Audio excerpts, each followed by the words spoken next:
முதல்ல உங்கள் பேரை சொல்லுங்கள். என் பேர் பிரகாஷ். நான் இந்த கோயிலில் நிர்வாகியாக இருக்கேன்.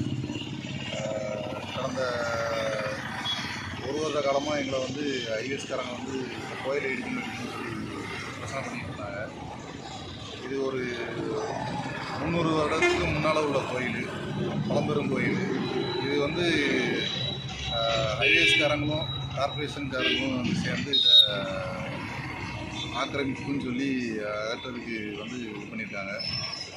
கோயில் பேரை சொல்லுங்கள். இது ஓடக்கரை சுடலை ஆண்டவர் கோயில்.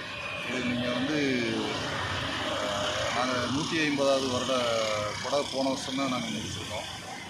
இந்த வருஷம் 151வது வருட கொடையை வந்து நடத்தலான்னு எல்லாம் பிளான் பண்ணிகிட்டு இருந்த நேரத்தில் இப்படி கோயிலை நேற்று ஒரு நோட்டீஸ் ஓட்டிட்டு இன்றைக்கி விடிய காலையில் யாருக்கும் எந்த ஒரு தகவலும் இல்லாமல் வந்து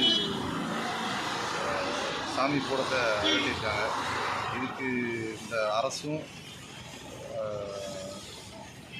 எத்தனையோ கோயில்களை ஒதுக்கி கொண்டு போயிருக்கிறாங்க. இந்த ஒரு கோயிலை வந்து அவங்க விட்டுட்டு போகிறதுக்கு அவங்களுக்கு மனசு இல்லாமல் இதை வந்து கட்டி எடுத்துருக்காங்க.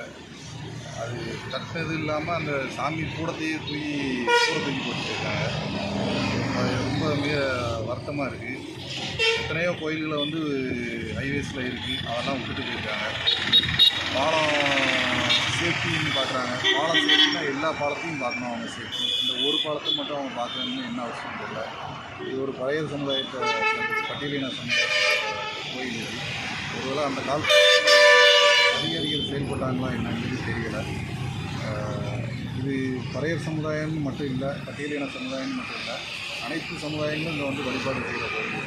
150 வருட காலமாக இந்த கோயில் வந்து கூட நடந்துட்டு இருக்குது. 300 வருஷம் பழமையான கோயில். அனைத்து சமுதாயத்தினரும் இந்த கோயில் கொடை நடக்கும்போது அவங்க கோயிலாக பாவிச்சு தான் எல்லா வரமே வந்து எல்லா பூஜைகளும் வந்து பண்ணிட்டு போவாங்க. இங்கே இருக்க பழமையான நபர்கள்ட்ட கேட்டிங்கன்னா கூட இந்த கோயிலோட பெருமைகளை சொல்லுவாங்க. அது இன்றைக்கி நேரத்துக்கு உள்ள கோயில் கிடையாது.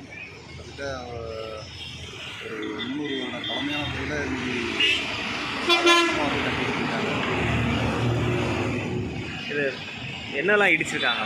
இதில் சாமி கூடம் ஓடக்கரை சுடலை ஆண்டவர் மெயின் சாமி, அவர் தான் தலையான சாமி. அவரை இடிச்சிருக்காங்க. அடுத்து பேச்சியம்மன் கூடத்தை எடுத்துருக்காங்க. அப்புறம் காம்பவுண்ட் வால் இருந்த காம்பவுண்ட் வால் செட்டை பிரிச்சிருக்காங்க.